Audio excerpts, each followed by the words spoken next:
योगा शरीर और मन को संतुलन देने वाला प्राचीन विद्या। योगा एक बहुत पुराना और गंभीर साधना है। यह शरीर, मन और आत्मा तीनों को एक साथ लाता है और ह्यूमन शांति और ज्ञान देता है। योगा कोई एक्सरसाइज नहीं है, बल्कि जिंदगी जीवन जीने का एक तरीका है। यह हमें अंदर से बदलने की शक्ति देता है।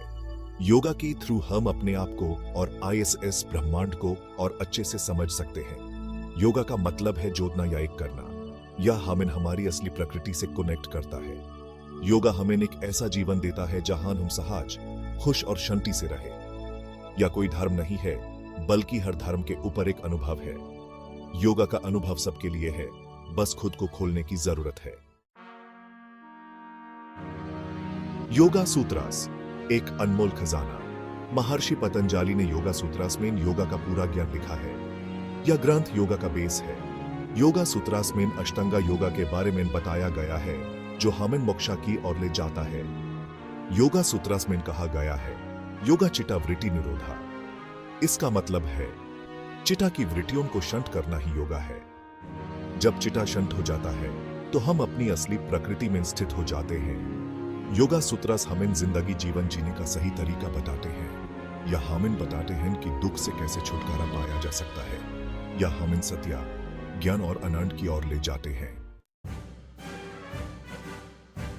अष्टांग योगा मोक्ष का मार्ग। अष्टांग योगा में 8 अंग हैं: यमा, नियमा, आसना, प्राणायामा, प्रत्याहार, धारणा, ध्यान और समाधि। यह 8 अंग एक दूसरे से जुड़े हुए हैं और एक दूसरे के सहारे हैं।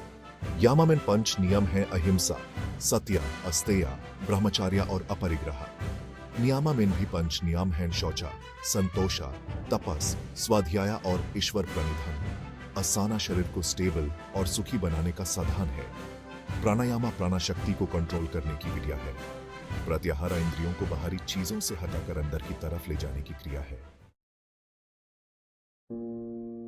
यमा नियमों का पालन। यमा का अर्थ है नियम। यह हमें बताते हैं कि हमें क्या करना चाहिए और क्या नहीं करना चाहिए।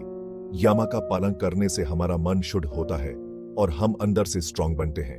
अहिंसा का अर्थ है हिंसा न करना। सत्य का अर्थ है सच बोलना। अस्तेय का अर्थ है चोरी न करना। ब्रह्मचर्य का अर्थ है इंद्रियों पर कंट्रोल रखना। अपरिग्रह का अर्थ है जरूरत से ज्यादा इकट्ठा न करना। यमा का पालन करने से हम समाज में शांति और समरसता स्थापित कर सकते हैं। यह हमें आत्मा अनुशासन सिखाता है और हमें एक अच्छा इंसान बनाता है। नियमा आत्मा अनुशासन का मार्ग। नियमा का अर्थ है अनुशासन। यह हमें बताते हैं कि हमें क्या करना चाहिए और क्या नहीं करना चाहिए। नियमा का पालन करने से हमारा मन शुद्ध होता है और हम अंदर से स्ट्रांग बनते हैं। शौचा का अर्थ है शरीर और मन की शुद्धि। संतोषा का अर्थ है संतुष्ट रहना। तपस का अर्थ है मुश्किल का सामना करना। स्वाध्याय का अर्थ है आत्मा चिंतन करना। ईश्वर प्रणिधान का अर्थ है ईश्वर को समर्पित रहना। नियमा का पालन करने से हम समझ में शांति और समरसता स्थापित कर सकते हैं। यह हमें आत्मा अनुशासन सिखाता है और हमें एक अच्छा इंसान बनाता है। आसना एक स्थिर और सुखी शरीर। आसना शरीर को स्टेबल और सुखी बनाने का साधन है। आसना करने से शरीर स्ट्रांग और फ्लेक्सिबल बनता है। आसना करने से रोग प्रतिरोधक क्षमता बढ़ती है। आसना करने से मन शांत होता है और कंसंट्रेशन बढ़ती है। अलग अलग प्रकार के आसना हैं, जैसे तदासना, वृक्षासना, भुजंगासना, शीर्षासना, पद्मासना एक्सेट्रा। अपनी क्षमता के अनुसार आसना करना चाहिए। आसना करते समय शरीर में दर्द नहीं होना चाहिए। आसना करने से शरीर में प्राण शक्ति का संचार बढ़ता है। आसना करने से शरीर के सभी अंगों की अच्छी एक्सरसाइज होती है। आसना करने से शरीर और मन में संतुलन बनता है।